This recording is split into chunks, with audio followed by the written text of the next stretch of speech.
Welcome to the Politics and Media Show with me, John Rees. Historically, ethnic minorities have always been underrepresented in British politics. The situation is now changing, albeit slowly. There are now a record number of Muslim MPs, but not as many as there should be given the size of the Muslim population. Political parties have gradually improved their stance and policies, but recent general elections have seen dozens of Muslims in particular selected in unwinnable seats.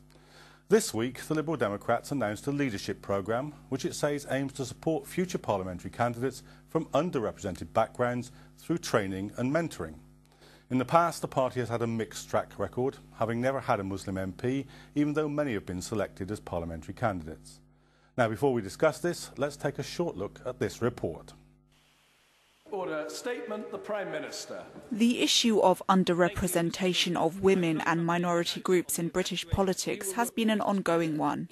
Now Deputy Prime Minister Nick Clegg is joining others who in the past have vowed to change this. He recently announced the participants in the Liberal Democrat leadership programme, which is designed to support future parliamentary candidates from underrepresented backgrounds. Clegg says changing the face of the Lib Dems, which for too long has been too male and too pale, will be done through training, mentoring, shadowing opportunities and more. But will the Deputy Prime Minister's plan really work? How is his scheme any different to past efforts at making political parties more inclusive? Or is Nick Clegg merely doing lip service for those who criticise the dominance of white males in politics? With me in the studio to discuss this is Dawn Butler. She's a former Labour MP and a minister in the previous government. We also have Wafik Moustafa, Conservative, who was the first Egyptian-born person to stand for Parliament in 2005. And on the phone, we have Lord Hussain of the Liberal Democrats. He's a former councillor and stood for the Liberal Democrats in Luton at the 2005 general election. Welcome to you all. Lord Hussain, let me start with you. It's your party that's launched this programme. Should you have been in the condition where you had to launch a leadership programme like this, and will it work? Well, first of all, I think it's a good initiative because what has happened, despite all the best efforts that Liberal Democrats have been making in the past, we have not been able to get a parliamentary elected through the House of Commons from Liberal Democrat benches. Therefore, the party feels that they do need to do more, and they have actually responded to that need, and hence this new leadership program is an effort to do that, and I am very optimistic that this program will work, and we will be able to get more representation from the communities which are underrepresented at the moment. Dawn Butler, I mean, you got as high as anybody's got in terms of British politics, somebody coming from a minority background. Do you think that these kind of programmes can work, or do you think that the problem is deeper in the political culture and that this is window dressing? You've hit the nail right on the head. It's much deeper. And by saying we're going to deliver a training programme, I find quite patronising. I mean, I would find it patronising whether it was any party or any organisation, because we've moved away from the times when discrimination is a problem of the person that's being discriminated against. We've way moved past that now. And I think by having a training course, really it's about networks, it's about old boys clubs, it's about who you know, not what you know. And instead of having a training course, they should maybe just look at some of the good people that they have in the party and help them along. They don't need to be trained. You know, they have some pretty poor MPs in Parliament. What training did they go through? Why do you think you need to go and train the Muslim members of the party? Extremely patronising. Wafik, Michael Gove, in an article in the Daily Mail, I believe, recently, said, look, we've got to have this broad selection process, but let's face it, and these are his words, usually it's the white male candidate who's the best qualified, so we've got to maintain, again his words, the illusion. Now that's pretty damn cynical, isn't it? What about the middle white people like us? I think it is a very difficult, really, because it's got to be process of fairness rather than favours. You see, I agree with Dawn. I mean, we don't need patronising, really. There's a lot of talents in the communities. and with degree of fairness, you will find some people can represent various communities, like, say, I mean, still people got confused about what's Middle East, what's an Arab, for example, and which is totally different from geopolitical point of view. You know, it's almost 170 million people in difference. Yeah. I mean, I can tell you that, I mean, I go around, I talk to a lot of people, I mentor a lot of people, and I can tell you something that fascinated me. It also disappointed me, but I'll talk about it from a different perspective. There's somebody who was talking about strategic placement. And what they said was that they strategically placed themselves in a party that didn't have many Muslims or African Caribbean people, because they felt it gave them the greatest opportunity to progress because they would be favoured. But what they actually are finding is that they're being blocked. So their strategic placement might have looked good on paper, but actually it's not working. So there's something intrinsically wrong with the actual party itself, not just the fact that, you know, I mean, that's why they haven't got the representation that they should. And letting somebody stand in an unwinnable seat is good for experience. I agree with that. But actually, again, can be quite patronising, because what happened at the last election, they said, we've got more black and Asian candidates than any other party, knowing full well that they're unlikely to win a seat. And I think that's wrong.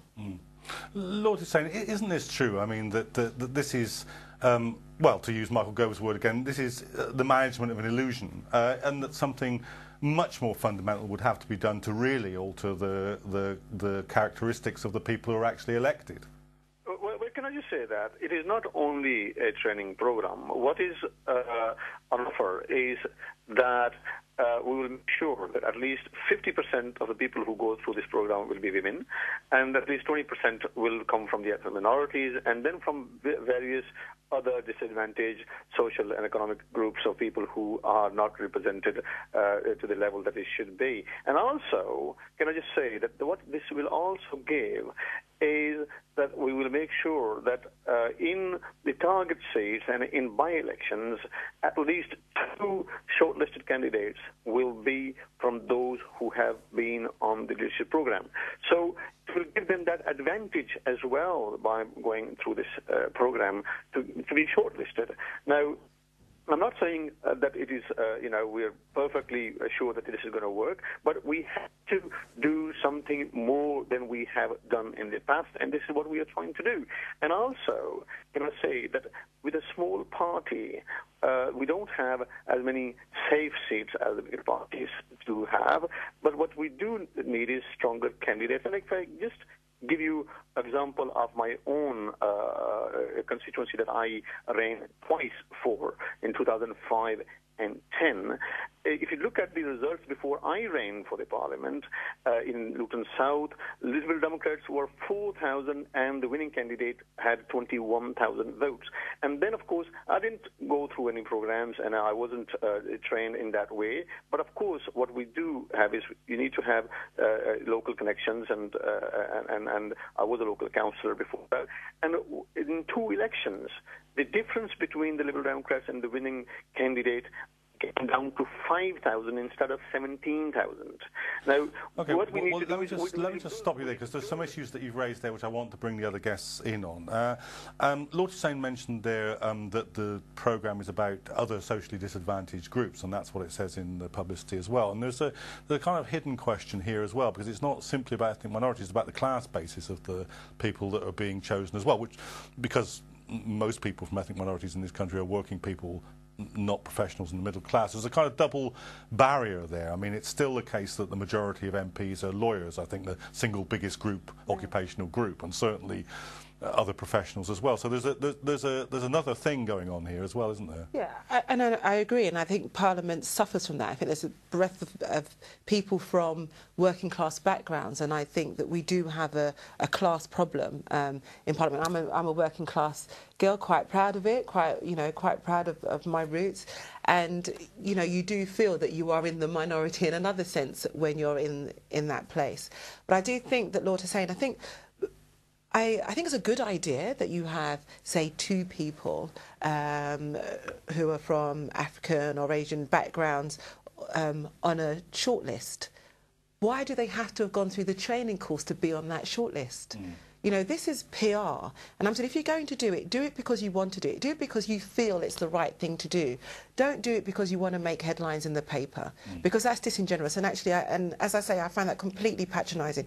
Do it because you feel it's the right thing to do. And that's how we will see change, not only in politics, but in life in general, in companies in general. That's how we will see change, if you do it because it's the right thing to do. I think, what about that? Because, you know, I mean, my dad always used to say to me, look, you know, there's the biggest difference in the world between education and intelligence. It isn't the case that simply because somebody's been trained they're going to be better, is it? Not necessarily at all. It is anybody who have lived in community, understand their problems. If you look at for ethnic minorities, for example, the Middle East, the Arab communities, you'll find people who really know what's going on, how to get these people integrated in society. You don't have to be a doctor or lawyer to represent the community or to stand for parliament. I mean, that's what I'm a GP personally, so I'm considered a professional in a lot of ways. But I think anybody can do it if he's really dedicated and working very hard. And Lord Hussain, just let me ask you about this, because you know.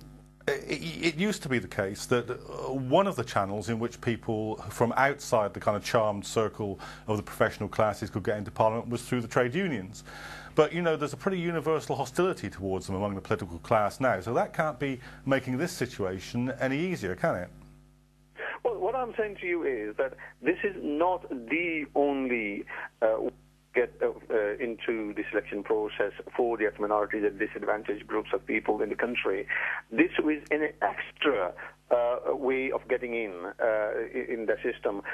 Those people who would ordinarily apply to become a candidate in different areas, that will remain open. And this is what I feel that is how it is going to be helpful. I don't think it's patronizing at all. If it was only limited, that this is the only way that the people from minorities and the disadvantaged groups can get in, then I will find it patronizing. But that is not the case. What we are saying is that this is extra help for people to get in, and I'm very optimistic that, you know, this will work. And if it doesn't, I mean, we'll have to try something else. What we are trying to do is encourage, and we have in the past, we have many more candidates from the various backgrounds in the past as well. But what we are trying to do is give them that extra help, and I hope that it will work.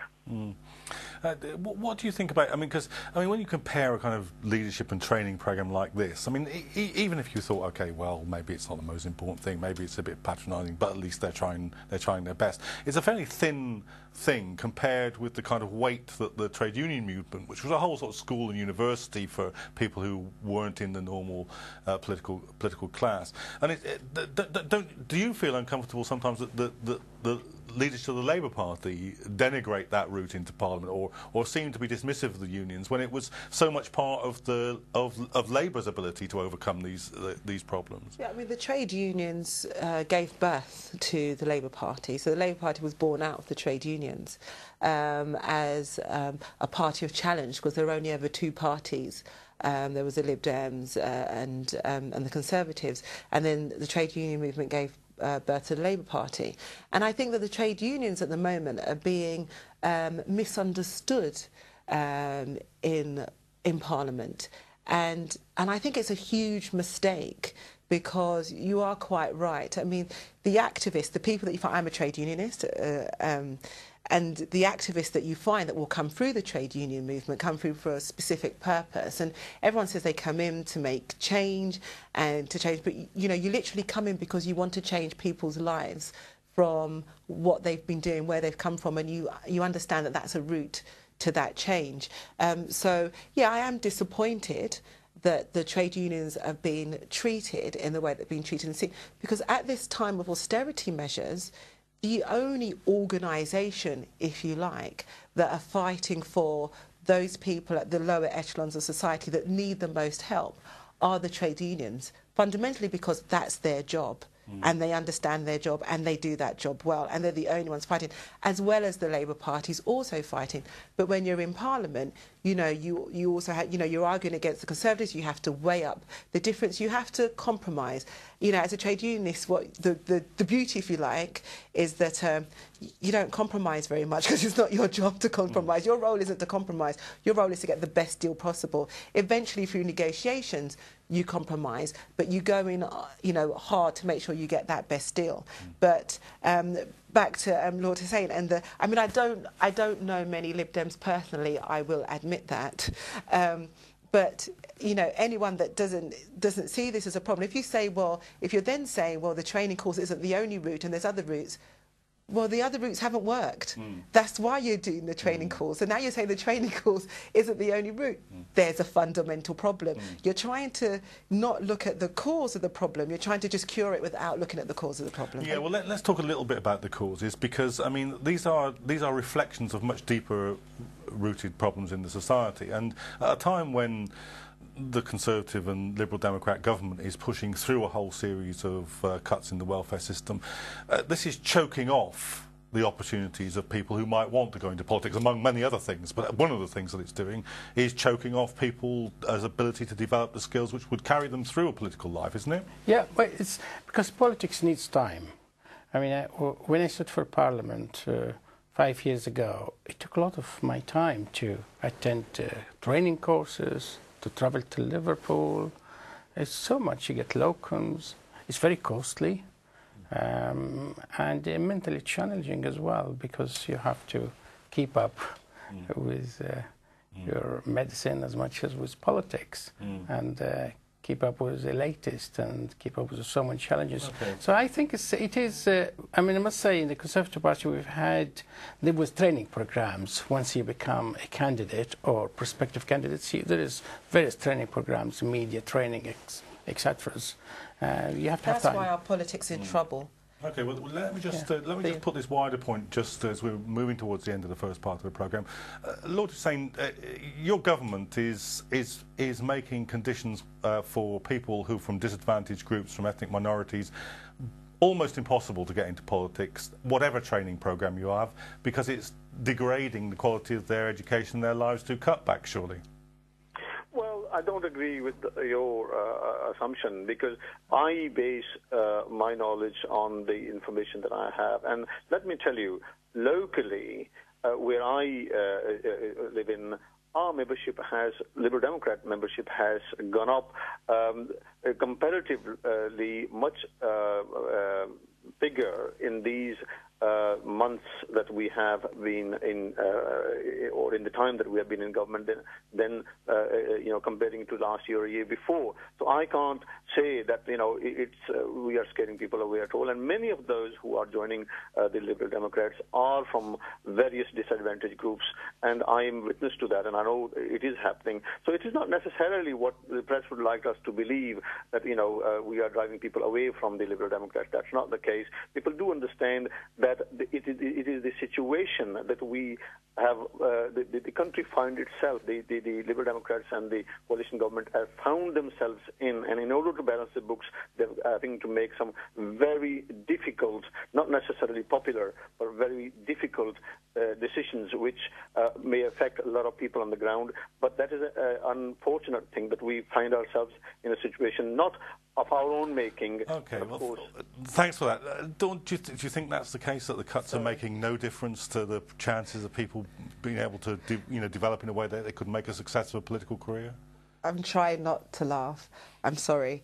I think you made a powerful point in that the lack of understanding that the cuts to education, the cuts to a good education, is stopping, especially in the Muslim community.